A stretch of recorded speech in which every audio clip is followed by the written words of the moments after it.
Hello students, welcome to my next class of geotechnical engineering 2. ఈ క్లాస్లో మన topic Swedish circle method.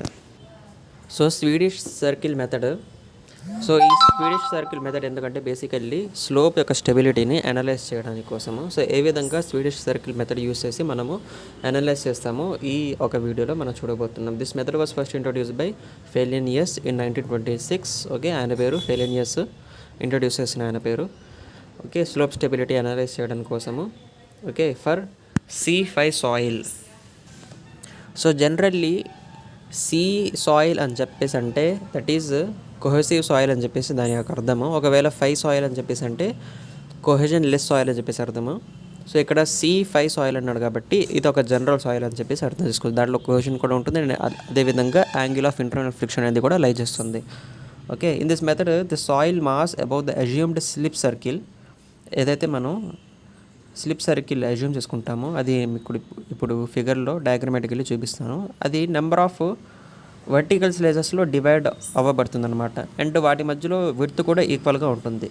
The forces between the slice are neglected. ఏవైతే forces ఉంటాయో slices మధ్యలో వాటిని neglect చేస్తారు. అండ్ ఈ slice is considered to be an independent column of soil. Individual slice ఏదైతే ఉంటుందో అది ఆ సాయిల్ సంబంధించి కాలం అనమాట. అంటే దాంట్లో సాయిల్ పైన వచ్చే లోడ్ దాంట్లోకి ట్రాన్స్ఫర్ అవుతుంది అని చెప్పేసి, సాయిల్ పైన వచ్చే లోడ్ని అవి క్యారీ చేస్తున్నాయి అని చెప్పేసి మనం అజ్యూమ్ చేసుకుంటాం. Of unit thickness the location of the centre of the failure arc O is assumed. ఈ విధంగా మీరు ఇక్కడ పిక్చర్ని చూసినట్టయితే ఈ విధంగా మనం స్లైస్ని డ్రా చేసుకుంటాం అనమాట. పారాబోలిక్ షేప్ ఏదైతే మనకు విజిబుల్గా ఉందో దాన్ని మనం డ్రా చేసుకుంటాం. అండ్ అక్కడ మనకు చెప్పినట్టు మనం ఏం చేస్తాం, నెంబర్ ఆఫ్ వర్టికల్ సైజెస్ అవి కూడా ఈక్వల్ విడ్త్లో ఉన్నట్టు మనం డివైడ్ చేసుకుంటాం అనమాట. For analysis of slope stability, okay, the soil mass about the assumed slip circle is divided into number of vertical slices of equal width. The forces between the slices are neglect. ఏవైతే forces ఉంటాయో వాటిని neglect చేస్తారనమాట. ఈ విధంగా ఓవరాల్గా దాని యొక్క overview అనేది ఉంటుంది. ఇక్కడ ఈ స్లోప్ స్టెబిలిటీ అనాలిసిస్ చేయడానికి మనం ఫినైట్ స్లోప్కి మాత్రమే స్టడీ చేస్తున్నాం కాబట్టి దానికి సంబంధించిన ఫెయిల్యూర్ అనేది ఈ విధంగా సర్క్యులర్ షేప్లో వస్తుందన్నమాట. బేసికల్లీ మనము రైల్వేస్కి హైవేస్కి ఏవైతే ఉంటాయో వాటికి ఇన్ఫినిట్ స్లోప్ యూస్ చేస్తాం కదా. బట్ ఎంబాంక్మెంట్స్ ఏవైతే ఉంటాయో మనం వాటికి అంటే ఫినైట్ స్లోప్స్ మాత్రమే యూస్ చేస్తాం. అలాంటప్పుడు మేబీ అది టో ఫెయిల్యూర్ అయినా కానీ రావచ్చు, బేస్ ఫెయిల్యూర్ అయినా కానీ రావచ్చు, స్లోప్ ఫెయిల్యూర్ అయినా కానీ రావచ్చు. వాటికి సంబంధించి ప్రీవియస్ క్లాసెస్లో మీతో డిస్కస్ చేశాను. ఫినైట్ స్లోప్స్లో ఎన్ని మోడ్స్ ఆఫ్ ఫెయిల్యూర్స్ రావచ్చు అని చెప్పేసి. ఎటు సైడ్ అయినా కానీ రావచ్చు, బట్ షేప్ ప్రకారంగా ఆర్క్ విధంగా రావచ్చు, అండ్ అదేవిధంగా కర్వీ ఫెయిల్యూర్ అయినా రావచ్చు, అండ్ సర్క్యులర్ ఈ విధంగా ఫెయిల్యూర్ అయినా రావచ్చు. అందుకనే మనం స్వీడిష్ సర్కిల్ మెథడ్ అనేది యూస్ చేస్తాం.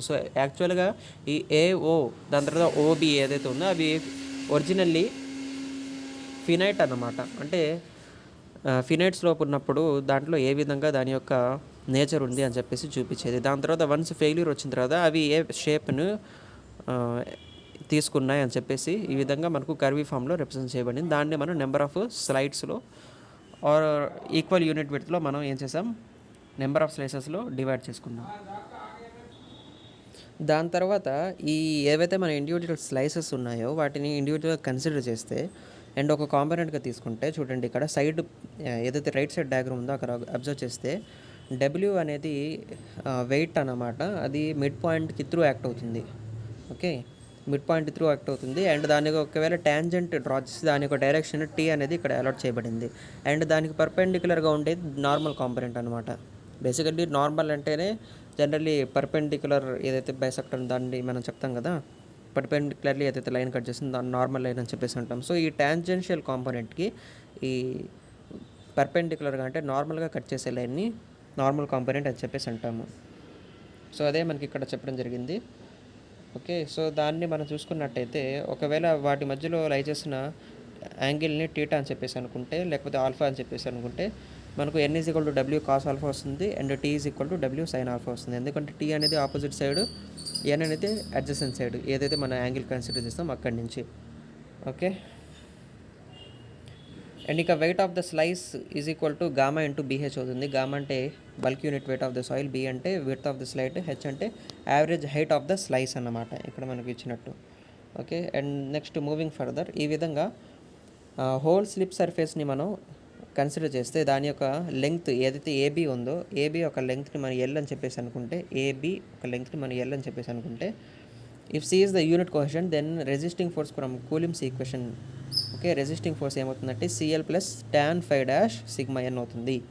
ఓకే దీంట్లో driving force sigma T okay okay summation of the tangential components ఏదైతే టీ ఉందో అది మనం వన్ కాంపోనెంట్గా కన్సిడర్ చేస్తాం. ఈ విధంగా సమ్మేషన్ ఆఫ్ టీ మనకి ఏం చెప్తుంది సిగ్మా టీ మనకి ఏం చెప్తుంది టోటల్ ఏదైతే కర్వ్ వచ్చిందో ఆ సర్కిల్ ఆర్క్ వచ్చిందో ఆ ఆర్క్ సంబంధించిన టోటల్ డ్రైవింగ్ ఫోర్స్ మనకు తెలుస్తుందన్నమాట సిగ్మా టీ చేయడం ద్వారా. సో రెసిస్టింగ్ ఫోర్సు టోటల్గా ఏమవుతుందంటే CL plus tan phi dash okay sigma N and driving moment sigma T into R అవుతుంది. Resisting moment C dash into LR into plus tan phi dash into sigma N into R.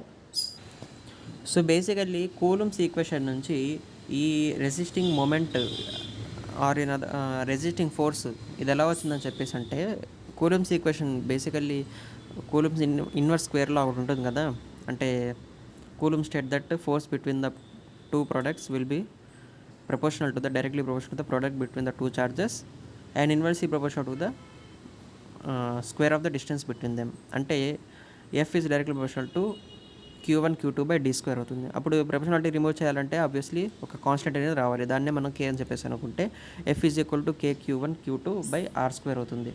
So similarly అదేవిధంగా ఇక్కడ resisting force coulombs లా నుంచే derive చేస్తారు కాబట్టి CL plus tan phi dash sigma ఎన్ అని చెప్పేసి obtain చేస్తాం. ఇప్పుడు మొమెంట్ ఏదైతే ఉందో ఇప్పుడు డ్రైవింగ్ ఫోర్స్ రెసిస్టింగ్ ఫోర్స్ రెండు మన దగ్గర వచ్చేసాయి.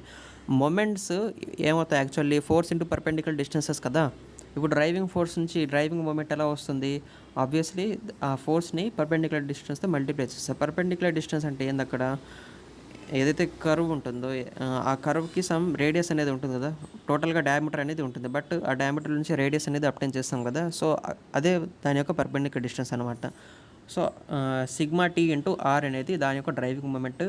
రెసిస్టింగ్ మూమెంట్ ఏముంది ఇక ఈ CL plus tan phi dash sigma ఎన్ని ఆర్తో మల్టిప్లై చేస్తే అదే రెసిస్టింగ్ మూమెంట్ కూడా. So C dash LR plus tan phi dash sigma N into R. Okay so ఓవరాల్గా ఈ రెసిస్టింగ్ మూమెంట్ ఏదైతే ఉందో ఇది ఎక్కువగా ఉంటుందన్నమాట. దీంట్లో మనము ఫ్యాక్టర్ ఆఫ్ సేఫ్టీ కూడా కన్సిడర్ చేస్తాము. ఓకే అంటే ఫ్యాక్టర్ ఆఫ్ సేఫ్టీతో కలిపి మనము రెసిస్టింగ్ మూమెంట్ చెప్తాం. రెసిస్టింగ్ మూమెంట్ యొక్క వాల్యూ ఎక్కువ ఉంటుంది when compare to driving moment. Okay so ఒకటి వచ్చేసి రెసిస్టింగ్ మూమెంట్ ఉంటుంది, బట్ మనం అంత మూమెంట్తో ట్రావెల్ చేయొచ్చా అంటే అంటే అంత అప్లై చేయొచ్చా అంటే అప్లై చేయకూడదు. డ్రైవింగ్ మూమెంట్కి దానికి సెపరేట్గా ఉంటుంది. అందుకని ఈ టూ టర్మ్స్ అనేవి మనం అప్టైన్ చేసుకుంటాం. So driving moment will be equal to resisting moment by factor of సేఫ్టీని కన్సిడర్ చేస్తాము. అప్పుడు ఏమవుతుంది ఆ ఫ్యాక్టర్ ఆఫ్ సేఫ్టీ ఫార్ములా ఏమవుతుంది resisting moment by driving moment అవుతుంది.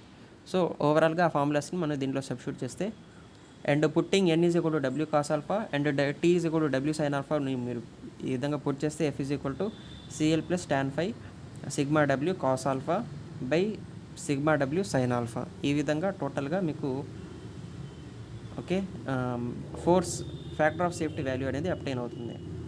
ఫ్యాక్టర్ ఆఫ్ సేఫ్టీ వాల్యూ ఈ విధంగా అప్టైన్ అవుతుంది. సో ఇది Swedish circle method basically.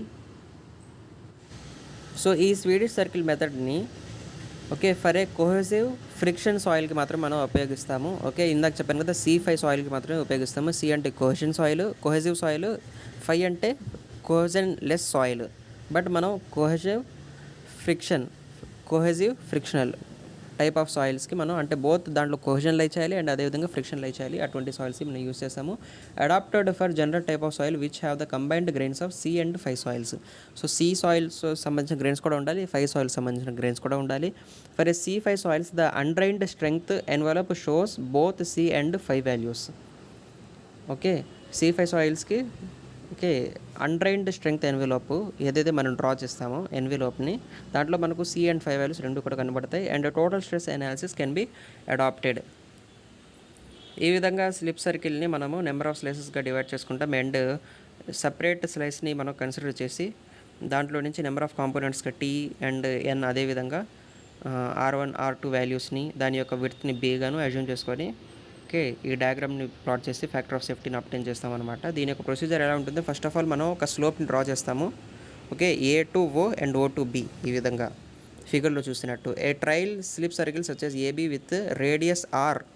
Okay, AB సంబంధించిన radius. Okay, a trial slip circle. Okay, slip circle ఇక్కడ మీరు రెడ్ డాటెడ్ లైన్తో కనిపించింది కదా, ఏబి అనే ఒక స్లిప్ సర్కిల్ డ్రా చేస్తారు. దాని యొక్క రేడియస్ని స్మాల్ ఆర్ అని చెప్పేసి అనుకుంటే, from the centre of rotation, ఏదైతే రొటేషన్ సెంటర్ ఉంటుందో అంటే ఓ, అక్కడి నుంచి దాని యొక్క రేడియస్ ఎంత అంటే R. Divide the soil mass above the slip surface into convenient number of slices. More than 5 is preferred. So preferably more than 5గా చేయాలి, నెంబర్ ఆఫ్ స్లైసెస్ డివైడ్ చేయాలి. ఓకే, దాని తర్వాత ఏం చేయాలి, ఏరియాని డిటర్మైన్ చేయాలి. ఓకే, ఫస్ట్ యొక్క ఏరియాని కనుక్కోవాలి సపరేట్, సెకండ్ యొక్క ఏరియాని అదేవిధంగా కనుక్కోవాలి. Okay, a width of the slices into mid height. Okay, ఏరియాస్ని మనం ఎలా అప్టైన్ చేస్తామంటే దాని యొక్క విడ్త్ తెలుసు బి, అండ్ దాని యొక్క మిడ్ హైట్ వచ్చేసి తెలుసు. ఓకే, విడ్త్స్ అనేవి సేమ్ అన్ని ఈక్వల్ విడ్త్స్లోనే పెడతాం, బట్ హైట్స్ అనేవి చేంజ్ అవుతూ ఉండవచ్చు. That means Z values. So determine the total weight W including external load if any, as W is equal to gamma BZ is equal to gamma A.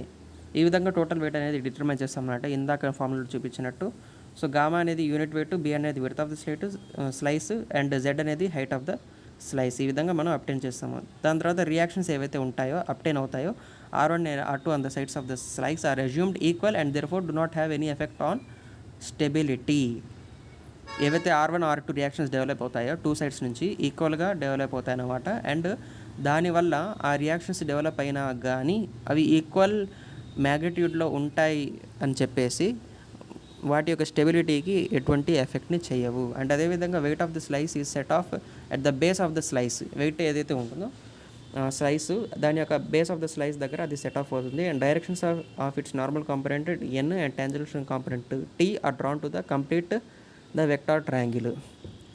Vector ట్రయాంగిల్ని మనం complete చేయాలి, ఎందుకంటే W అనేది కూడా basically వెక్టారే అనమాట. So ఆ vector triangle ఏదైతే ఉంటుందో ఆ విధంగా మనం దాన్ని కంప్లీట్ చేయడానికి ఫస్ట్ ఆఫ్ ఆల్ దాని టాంజెన్షియల్లీ ఒక కాంపొనెంట్ని మనం అప్టైన్ చేసుకొని దానికి పర్పెండిక్యులర్గా నార్మల్ కాంపొనెంట్ కూడా అప్టైన్ చేసుకుంటాం అనమాట. N is equal to W cos alpha, T is equal to W sine alpha. The values of T N and T are selected off for each of the slices. The values of N and T are tabulated and summed up as shown in the following table. ఇందాక నేను చెప్పాను కదా, ఆ విధంగా కనుక్కుంటాం మనము. Factor of safety finally మనం calculate చేసుకుంటాము. Restoring moment, that means resisting moment. Sliding moment అంటే driving moment, R sigma T అని చెప్పేసి అనుకుంటాం. దీంట్లో ఆర్ ఇంటూ సిఎల్, దాంట్లో ఎల్ అని చెప్పేసి అన్నా, దీంట్లో ఆర్ స్మాల్ ఆర్ అని చెప్పేసి తీసుకున్నాను. సో హౌఎవర్ ఈ విధంగా మనము అప్లై చేసుకుంటాం ఫ్యాక్టర్ ఆఫ్ సేఫ్టీని. సో టోటల్గా ఈ ఫార్ములా యూస్ చేసుకొని మనం ఫ్యాక్టర్ ఆఫ్ సేఫ్టీని ప్రాబ్లమ్స్లో అయినా కానీ క్యాలిక్యులేట్ చేస్తాము. సో ఈ విధంగా మనము ఈ టేబులర్ ఫామ్లో మనం నెంబర్ ఆఫ్ స్లైసెస్ అప్లై చేసుకుంటే ఆ నెంబర్ ఆఫ్ స్లైసెస్ వేసుకొని ఈచ్ ఏరియాని ఈచ్ వెయిట్ని ఓకే క్యాలిక్యులేట్ చేసి టాంజెన్షియల్ నార్మల్ కాంపోనెంట్స్ అప్టైన్ చేసుకొని వాటి యొక్క సమ్మేషన్ తీసుకుంటాం అనమాట. వాటి యొక్క సమ్మేషన్ తీసుకొని ఫైనల్లీ మనం ఏం చేస్తాం, ఈ ఫార్ములాలో పుట్అవుట్ చేయడానికి వాడుకుంటాం. So repeat step 2 to 9 by considering various trials slip circles. So various trials slip circles ఏవైతే ఉంటే వాటిని కన్సిడర్ చేసుకొని ఈ విధంగా ఈ ప్రొసీజర్ని రిపీట్ చేస్తాం అనమాట. Finally factor of safety for each of the slip circles calculate చేస్తాము. The slip circle with minimum factor of safety is called critical slip circle. దేనికైతే ఫ్యాక్టర్ ఆఫ్ సేఫ్టీ మినిమంగా అప్టైన్ అవుతుందో దాన్నే మనము క్రిటికల్ స్లిప్ సర్కిల్ అని చెప్పేసి అంటాము. So this is for this class. Thank you for watching this video. Stay tuned for my upcoming videos. Thank you.